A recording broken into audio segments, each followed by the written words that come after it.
Bon matin. Ça va bien? Alors, comme à chaque fois, je suis toujours honoré et avec crainte et tremblement, je viens devant vous pour partager ce que le Seigneur a mis sur mon cœur. Je suis béni de faire partie de cette Église. Et sans plus tarder, on va prier. Seigneur Dieu, merci pour ton Église. Merci pour chaque personne qui est précieuse. Tous ceux qui sont ici présents, je te demande, comme ça a déjà été prié, de nous rencontrer. Et on te le demande dans le beau nom de ton Fils Jésus. Amen. Dans Jérémie 1, au verset 10, je suis en train d'écouter des messages de Pasteur Jeff sur le cours de éthique. Et il commence avec ce verset dans Jérémie 1 au verset 10. Alors, on va le lire. Regarde, je t'établis aujourd'hui sur les nations et sur les royaumes pour que tu arraches, que tu abattes, que tu ruines et que tu détruises et pour que tu bâtisses et que tu plantes. Et ensuite, il va dans 2 Corinthiens 10 au verset 4. On peut tourner là.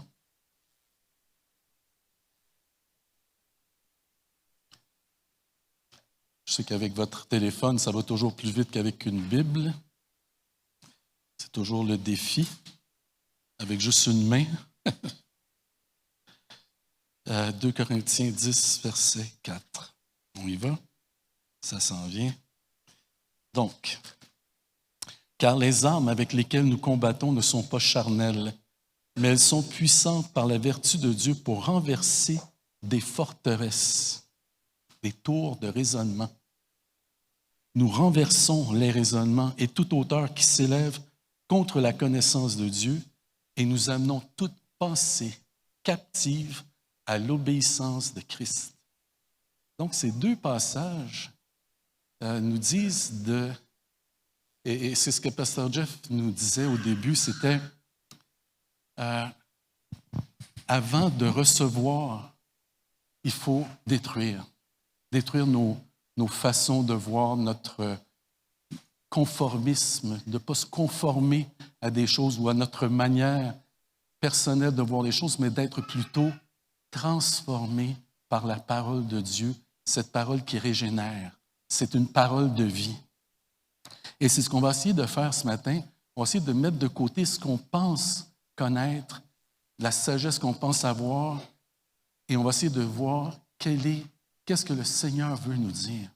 On ne veut pas juste avoir de l'information, on ne veut pas juste avoir une formation, c'est-à-dire quelque chose de sage, d'intelligent, mais on veut vraiment que cette parole nous transforme, qu'elle nous régénère. C'est une parole vivante et c'est le cœur de Dieu.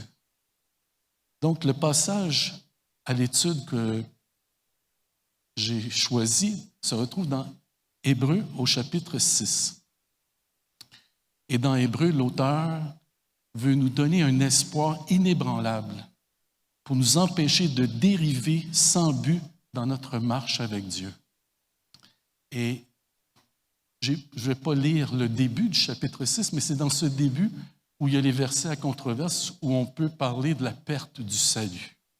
Eh bien, je ne vais pas faire une étude approfondie sur le sujet de la perte du salut, mais laissez-moi vous dire que le chapitre ne parle pas de la perte du salut. Parce que le salut, ça ne se perd pas. Si c'est quelque chose que Dieu nous a donné, comment pouvons-nous le perdre? C'est Christ qui nous sauve. Comment pouvons-nous perdre ce que lui a fait pour nous, ce que lui nous a donné? Ça demande une réflexion, ça nous demande vraiment une révélation. Parce que, mais le chapitre 6, c'est intéressant parce que quand on lit le début, je le relisais, puis là, je me suis dit, bon, je ne vais pas rentrer dans ce sujet parce que mon sujet est à partir du verset 13, mais c'est qu'au début même, il dit, on veut avoir une nourriture solide, on veut être des gens qui sont fondés. Donc, on ne veut pas être ébranlés en pensant qu'on peut perdre le salut. Ça ne se perd pas, le salut. c'est Dieu qui nous le donne. Ça nous prend quelques bonnes réflexions, oui. Dans le passage, c'est qu'ils ne sont pas sauvés. Donc, ils ne peuvent pas perdre ce qu'ils n'ont pas. Et c'est ça que ça veut dire. Et plus tard, dans le passage, on nous enseigne sur vraiment le fondement solide du salut. Un espoir, une espérance, une affirmation, un puissant encouragement. Donc, le sujet de la sécurité éternelle, ce sera certainement un sujet qu'on va pouvoir élaborer lors des enseignements le mercredi. Hébreux 6, versets 13 à 20, en deux blocs, dans la version Sommaire. Nora va bien? Va bien? Nicolas, Annie, on est bénis de vous avoir avec un bébé parmi nous. Voilà. N'est-ce pas le cri d'un enfant? N'est-ce pas merveilleux? Tous et chacun ici avons été des enfants et nous avons tous crié comme ça. Non, c'est bon. Si ça réussit, ça va être bon. On en veut des enfants. Faites-en plein. Vous êtes les bienvenus. On veut surtout pas, hein? On est d'accord, les pasteurs, tout le monde. Est-ce que l'Église n'est pas d'accord que c'est ce qu'on aime le plus, les enfants? Jésus dit, venez à moi. Laissez les enfants venir à moi. Qui sait, Nora, elle sera peut-être une future chantre, peut-être une femme de Dieu incroyable, missionnaire. Priez pour Nora. Lorsque Dieu fit sa promesse à Abraham, il prêta serment par lui-même, car il ne pouvait pas jurer par un plus grand que lui. Il déclara, « Assurément, je te comblerai de bénédictions et je multiplierai ta descendance. » Abraham attendit patiemment, et c'est ainsi qu'il vit se réaliser ce que Dieu lui avait promis. En effet, les hommes prêtent serment par un plus grand qu'eux, et leur serment leur sert de garantie pour mettre fin à toute contestation. Introduction du sujet de l'immuabilité ou deux vérités, deux choses immuables, deux choses irrévocables qu'on va retrouver dans le passage. Verset 17. De même, voulant donner aux héritiers de ce qu'il avait promis une preuve plus forte encore du caractère irrévocable, immuable de sa décision, Dieu a garanti sa promesse par un serment. Ainsi, il nous a mis en présence de deux actes irrévocables. Deux actes irrévocables, deux choses immuables. Quelles sont ces deux choses? C'est dur comme quand on voit ça, on dit, mais c'est quoi les deux choses? Il y en a une question comme ça. C'est quoi les deux choses irrévocables? On n'ose pas. C'est une alliance, mais dans le passage, on voit deux mots qui vont nous aider. Deux choses irrévocables. Pardon? Oui, la promesse, c'en est une. Et la deuxième, pardon? Le serment. Qu'est-ce qu'un serment? Alors, on va continuer, mais c'est les deux choses irrévocables, c'est la promesse. Toutes les promesses qu'il y a dans la Bible. Je ne sais pas, il y en a des. Je pense qu'il y avait un pasteur qui avait lu de la Genèse jusqu'à l'Apocalypse, il avait souligné toutes les promesses. Ah, plus d'un millier. Donc, Dieu a garanti sa promesse par un serment. Verset 17. Elle est d'accord avec nous. Dans lequel il est impossible. Il nous a mis en présence de deux actes irrévocables dans lesquels il est impossible que Dieu mente. Ces actes constituent, et là j'aime bien ça dans la Sommaire, un puissant encouragement pour nous qui avons tout quitté pour saisir fermement l'espérance qui nous est proposée. Cette espérance pour nous, Cette espérance est pour nous comme l'encre de notre vie. Elle est sûre et solide. Elle pénètre au-delà, par-delà le rideau, dans le lieu très saint où Jésus est entré pour nous en précurseur, car il est devenu le grand prêtre pour l'éternité dans la lignée de Melchisédek. Le Seigneur donne une promesse, un serment.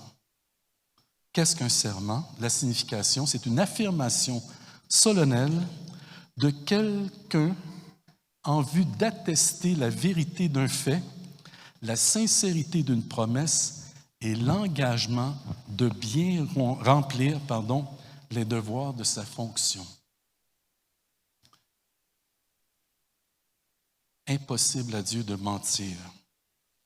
La fiabilité de sa promesse et de son caractère renforce notre foi, afin de pouvoir saisir l'espérance qui nous est proposée et être grandement encouragés.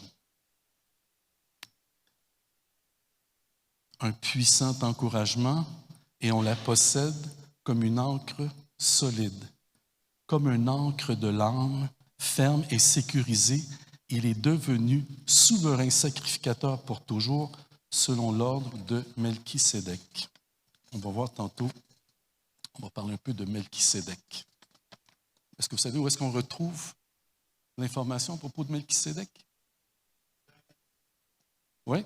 Et le chapitre 7, Genèse 14, Psaume 110, mais tout est bien expliqué en Hébreux 7. Je voulais vous montrer ce que j'ai apporté pour vous aider à mieux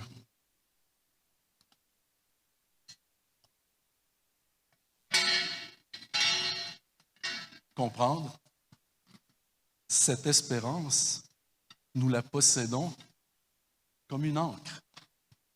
Là, je passe une main. Attends, oui, tiens-moi ça. Oh, tu veux tenir l'encre? OK, alors, je ne vais pas la lancer, mais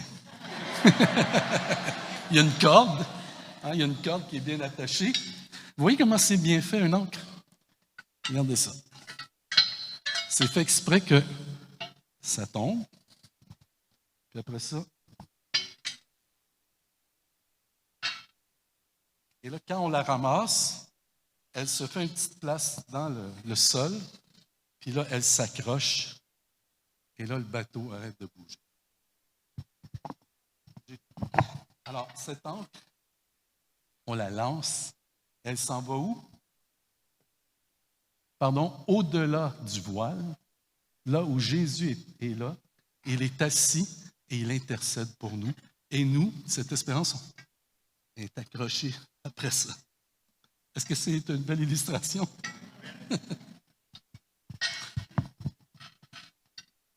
Avez-vous déjà vu un bateau immobilisé? Quand on est allé à l'île aux Coudres, il y avait un gros bateau qui allait chercher de la cargaison de la marina avec des remorqueurs. Il était immobilisé en plein milieu du Saint-Laurent. Et il y a du courant. Et je me demandais, et puis c'était un bateau qui s'en va au Nunavut, et puis là, ils mettaient des plateformes, des remorqueurs. Mais ce qui était fascinant, c'est que le fameux bateau ne bougeait pas. Il était immobilisé, et là, on chargeait la cargaison. Pourquoi l'auteur utilise la métaphore de l'encre? Parce que c'est une illustration pour nous montrer comment cette espérance, on a un puissant encouragement pour notre marche avec Dieu, parce que dans la vie de tous les jours, le Seigneur ne veut surtout pas qu'on soit comme un bateau qui se laisse emporter par le courant, mais on marche à contre-courant. Mais on ne veut pas se conformer, on veut être transformé. Et cette fameuse ancre, elle est là, dans le lieu très haut. L'ancre du navire permet de rester fixe et immobile, quelles que soient les conditions. Notre foi en Jésus-Christ nous empêche de devenir comme un bateau emporté à tout vent. Timothy Keller illustre bien qu'est-ce que la confiance en Dieu avec cette illustration. Il dit, c'est un peu comme tu es en haut d'une falaise et puis là, tu tombes. Et pendant que tu es en train de tomber, tu aperçois une branche. Un peu comme on voit dans les bandes dessinées, là, tu sais, de Blade Runner, Bugs Bunny, tu vois ça, là. Puis là, ça tombe, il tombe. Puis là, il y a une branche, et tout à coup, la branche le ramasse. Et il illustrait ça en disant, qu'est-ce qui est important? Est-ce que c'est le fait que moi, je vais vraiment mettre toute mon énergie pour accrocher la branche? Est-ce que c'est le fait que j'ai mis mon énergie pour tenir la branche? Ou est-ce que c'est la branche qui me tient, qui me sauve? Et il donne l'exemple avec Christ dans nos vies. Est-ce que c'est notre foi? Est-ce que c'est le fait que nous, c'est grâce à nous qu'on attrape la branche? Ou est-ce que toute l'espérance est dans la fameuse branche qui nous retient? De se rappeler que ce n'est pas nous, c'est Christ. Ça revient toujours sur des vérités sur comment Dieu agit à notre égard. Nous, tout ce qu'on a fait, on a tendu la main, mais c'est lui qui nous a attrapés. C'est sa grâce qui nous a saisis. Éphésiens 2, verset 1 et les versets suivants nous rappellent que nous étions tous autrefois et là c'est dit par vous, mais on pourrait dire nous étions morts par nos offenses, verset 1 de Éphésiens 2, dans lesquels nous marchions autrefois selon le train de ce monde, selon le prince de la puissance de l'air, de l'esprit qui agit maintenant dans les fils de la rébellion. Nous tous aussi, nous étions de leur nombre et nous vivions autrefois selon les convoitises de notre chair, accomplissant les volontés de la chair et de nos pensées. Nous étions par nature des enfants de colère comme les autres. Mais Dieu, qui est riche en miséricorde à cause du grand amour dont il nous a aimés, nous qui étions morts par nos offenses, il nous a rendu la vie avec Christ et c'est par grâce que vous êtes sauvés. Il nous a ressuscités ensemble, il nous a fait asseoir ensemble dans les lieux célestes en Jésus-Christ, afin de montrer dans les siècles à venir l'infinie richesse de sa grâce par sa bonté envers nous en Jésus-Christ.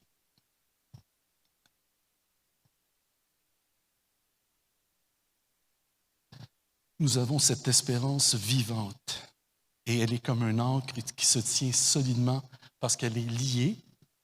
Il y a comme un lien à cette parole inébranlable, cette promesse inébranlable qui est la parole et le caractère qui ne change pas de Dieu, le caractère immuable et fidèle de Dieu. Qu'est-ce qu'on sait sur l'immuabilité? Quand on était au début, quand on enseignait la théologie, introduction à la théologie, on étudiait les attributs de Dieu. L'immuabilité de Dieu. Qu'est-ce qu'on connaît sur l'immuabilité de Dieu? Dieu, le fait qu'il ne change pas. C'est pour ça que le salut est éternel. Il y a une sécurité. Parce que Dieu, lui, il ne change pas. Dans Malachie 3, verset 6, Dieu déclare « Je suis l'Éternel, je ne change pas. » En Dieu, qui est la source de lumière, il n'y a aucune obscurité, aucun changement. Sa nature, ses perfections, ses desseins, ses promesses sont inchangeables. Étant saint, il ne peut se tourner vers le mal. Étant source de lumière, il ne peut être cause de ténèbres. Puisque tout bienfait et tout don parfait viennent de lui, aucun mal ne peut venir de lui et il ne peut tenter personne de faire le mal. La Bible dit clairement que la volonté et la nature de Dieu ne changent pas. Plusieurs explications sur l'immuabilité de Dieu. Alors, il y en a 3 que je vais échanger avec vous. D'abord, tout changement doit être chronologique, avec un avant et un après, alors que Dieu est éternel. Dieu n'a pas de commencement, il n'y a pas de fin. Il est éternel. Nous, on a du temps. Jésus-Christ est venu à sa première venue, il est venu pour nous sauver par pure grâce, par miséricorde. Il est venu comme un enfant dans une crèche et ensuite il est venu parmi les siens. Et puis, on a eu tout ce qu'on entend de lui. Maintenant, sa seconde venue, ça va être pour le jugement. Mais nous, on est dans le temps, mais Dieu est dans l'éternité. Il n'y a pas de chronologie. Dieu est éternel et il existe en dehors des contraintes du temps. L'immuabilité de Dieu est nécessaire à sa perfection. Tout changement a lieu pour le meilleur ou pour le pire.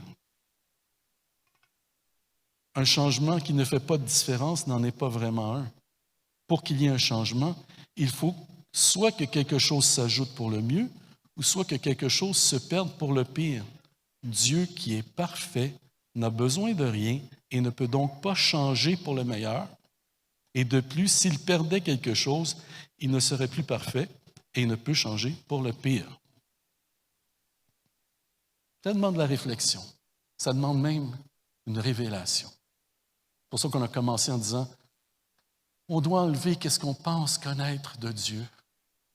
Quand on vient se nourrir de la parole vivante de Dieu et on retourne à la maison, puis on veut continuer à méditer sur la parole de Dieu, continuer à être renouvelé dans notre intelligence, afin qu'on ne se conforme pas dans le siècle présent, mais qu'on soit continuellement transformé par le renouvellement de l'intelligence que Dieu nous a donnée, mais qui vient à travers la nouvelle création. L'immuabilité de Dieu est liée à son omniscience. Dieu étant omniscient, ne peut rien apprendre qu'il le sache déjà. Alors quand Dieu dit « a changé d'avis », c'est plutôt les circonstances ou la situation qui ont changé. Mais ce n'est pas lui. Il ne change pas. Dieu n'est pas un homme pour mentir, ni fils de l'homme pour revenir sur sa décision. Nombre 23. Ce qu'il a dit, ne le fera-t-il pas? Ce qu'il a déclaré, ne l'accomplira-t-il pas? Non, Dieu ne change pas d'avis. On revient à notre passage. Notre encouragement, on a lu dans Éphésiens la métaphore de l'encre. Maintenant,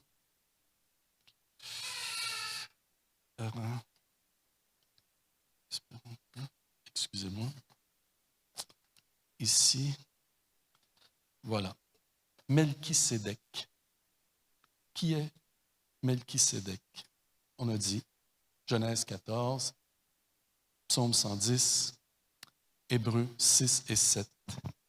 Lisons Hébreux chapitre 7. On peut le lire, on ne lira pas tout, mais on peut le lire dans la version Louis II pour les biens de notre étude.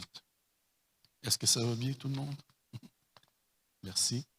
Hébreux 7, versets 1 à 3. En effet, ça terminait au verset 20 du 6, ça disait a été fait souverain sacrificateur pour toujours selon l'ordre de Melchisédek.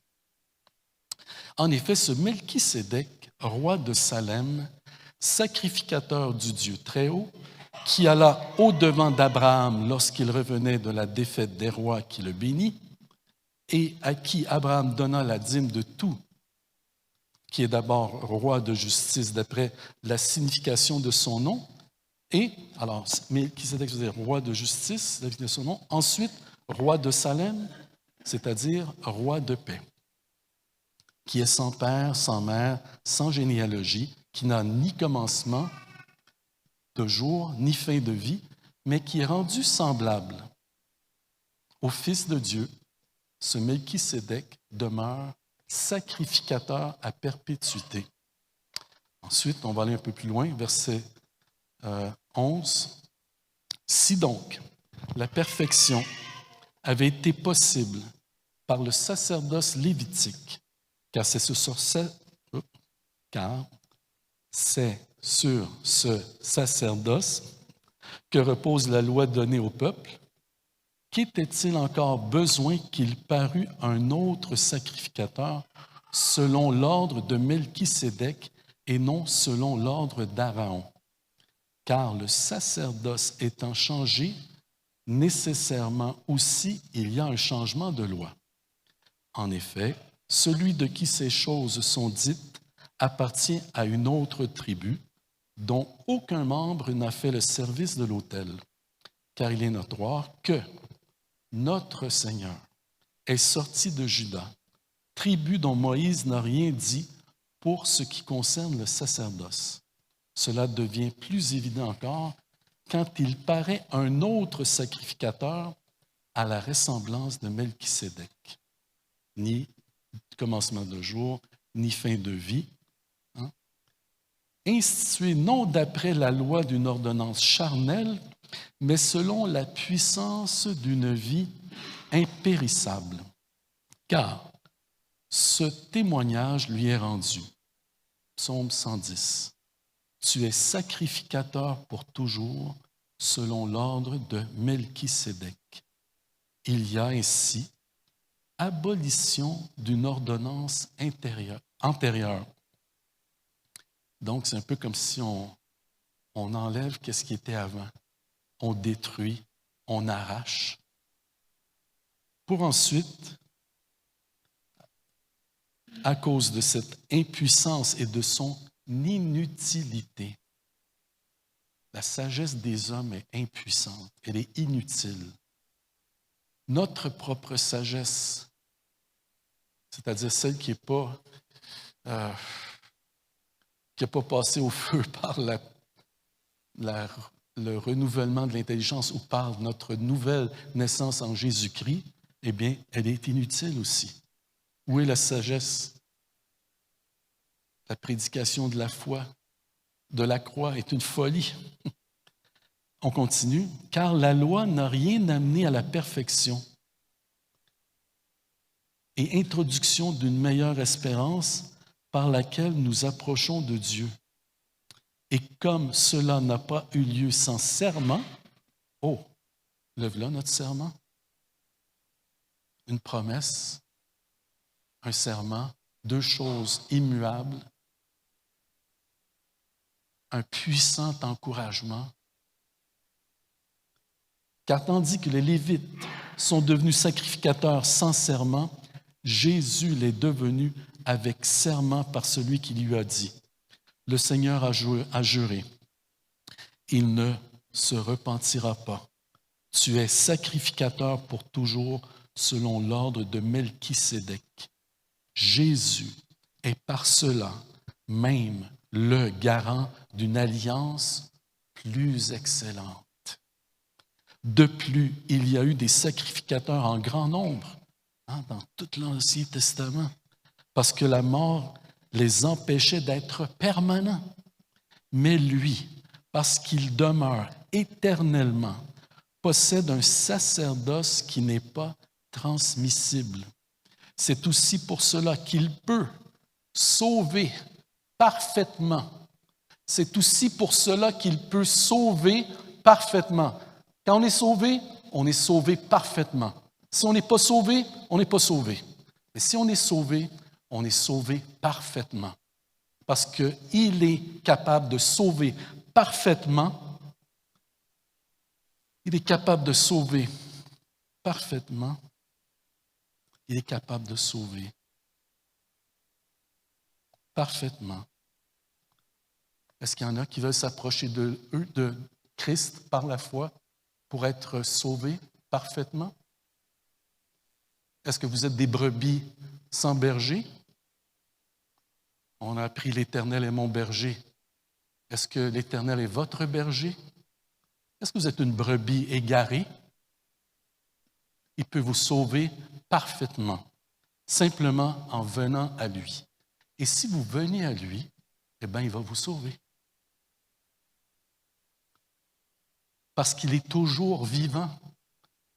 Et il est vivant pour intercéder en notre faveur.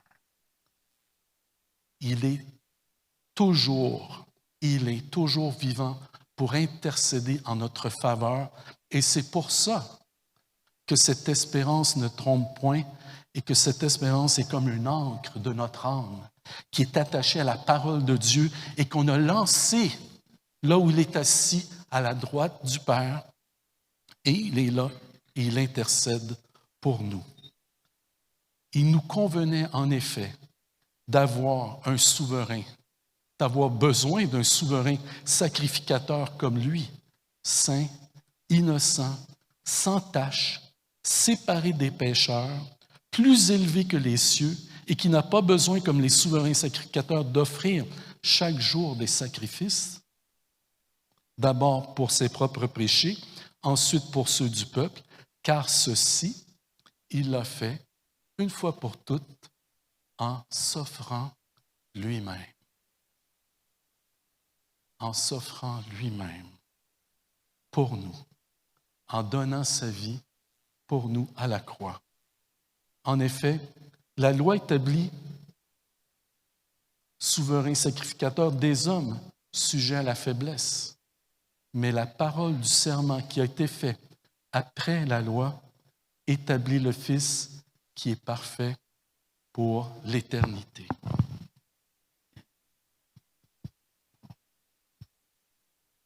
Melchisédek.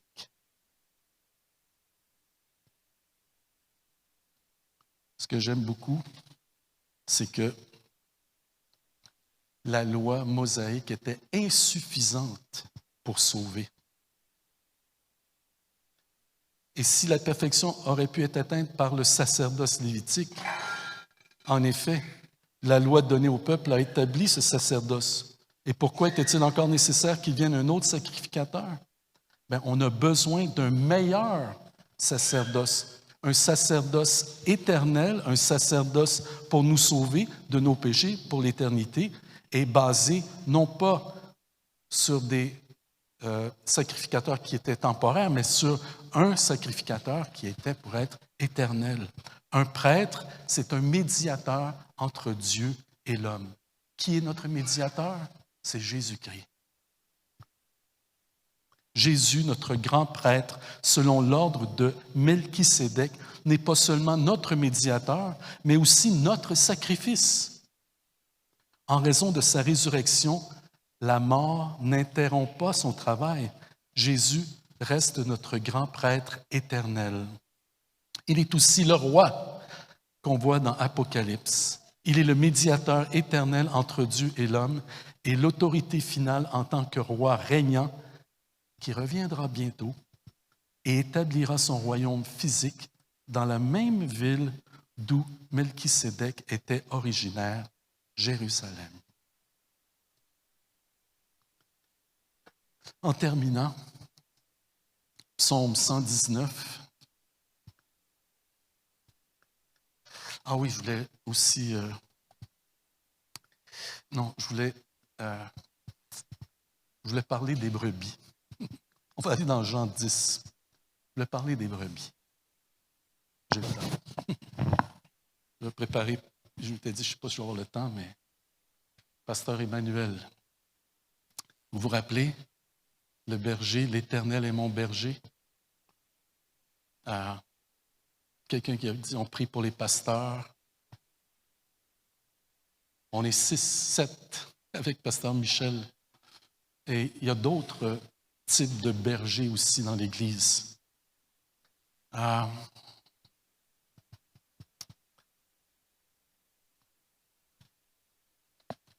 Vous vous rappelez, quand je vous ai parlé de mon bottin, vous vous rappelez, on a commencé à prier avec les anciens mardi.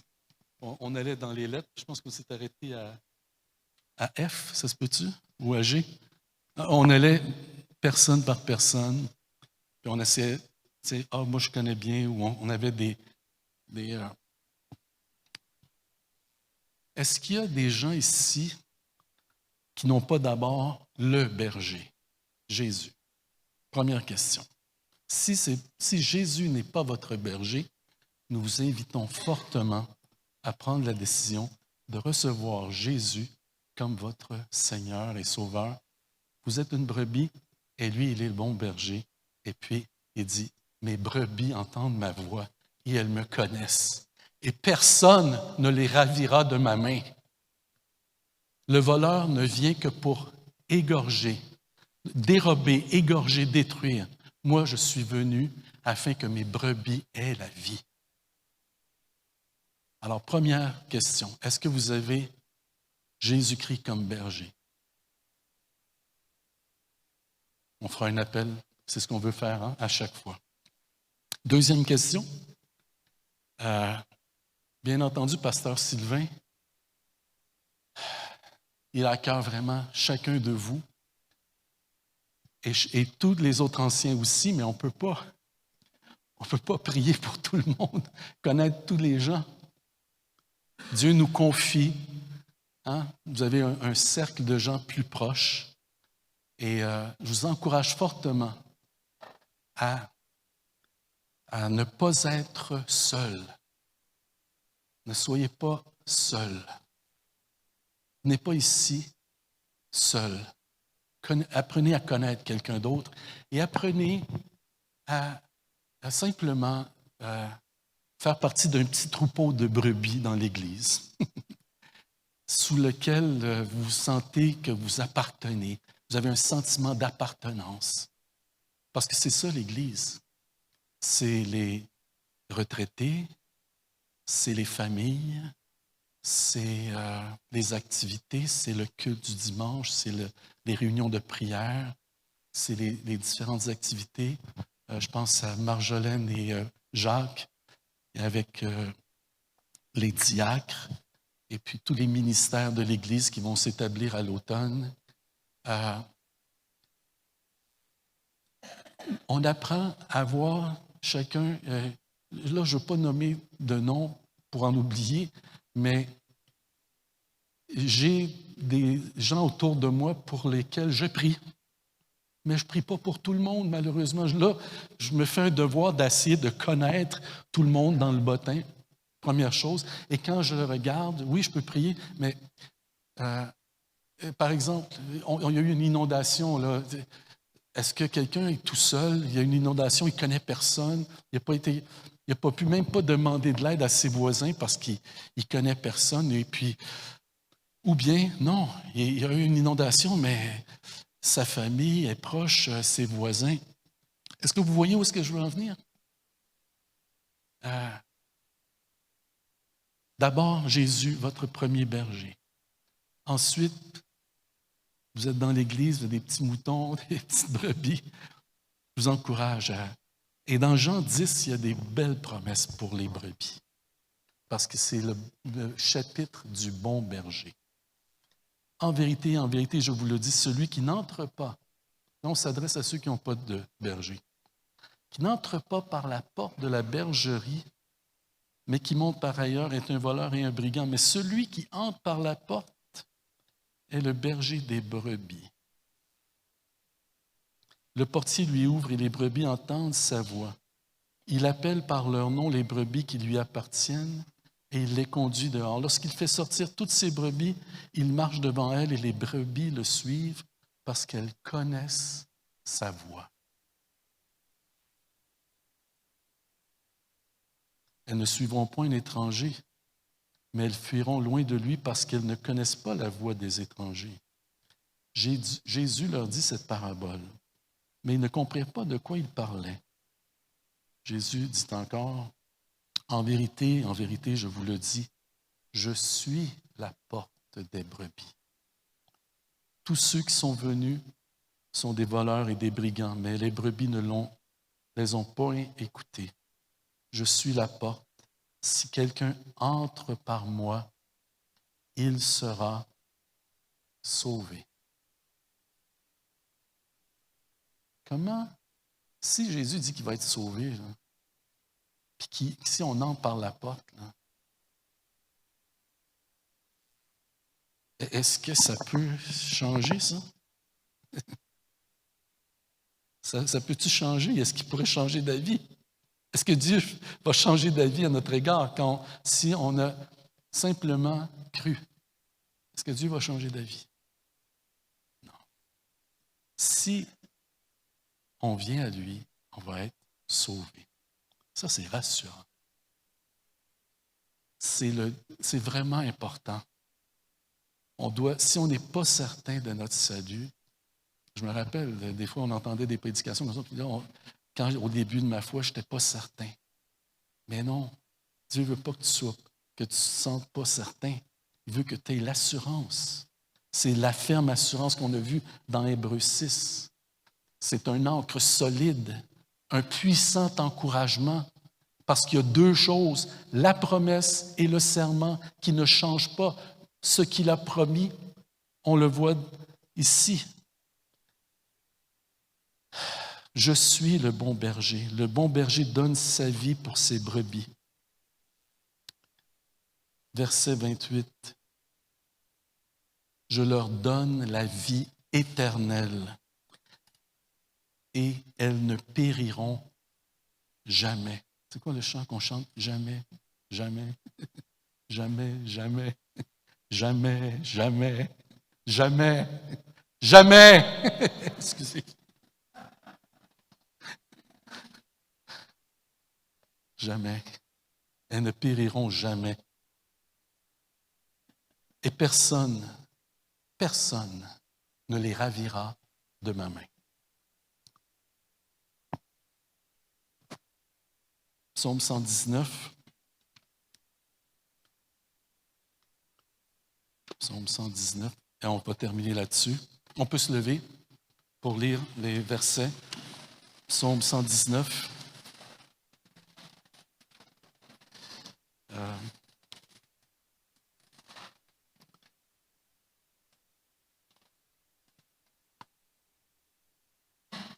Avec le verset 25.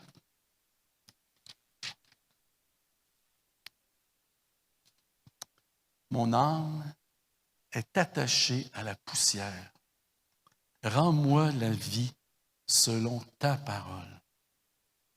Verset 37, 38. Détourne mes yeux de la vue des choses vaines. Fais-moi vivre dans ta voie. Accomplis envers ton serviteur ta promesse, qui est pour ceux qui te craignent. Verset 49, 50. Souviens-toi de ta promesse à ton serviteur, puisque tu m'as donné l'espérance. Car ma consolation dans ma misère, c'est ma consolation dans ma misère, car ta promesse me rend la vie. Est-ce qu'on a un chant? Oui. Merci.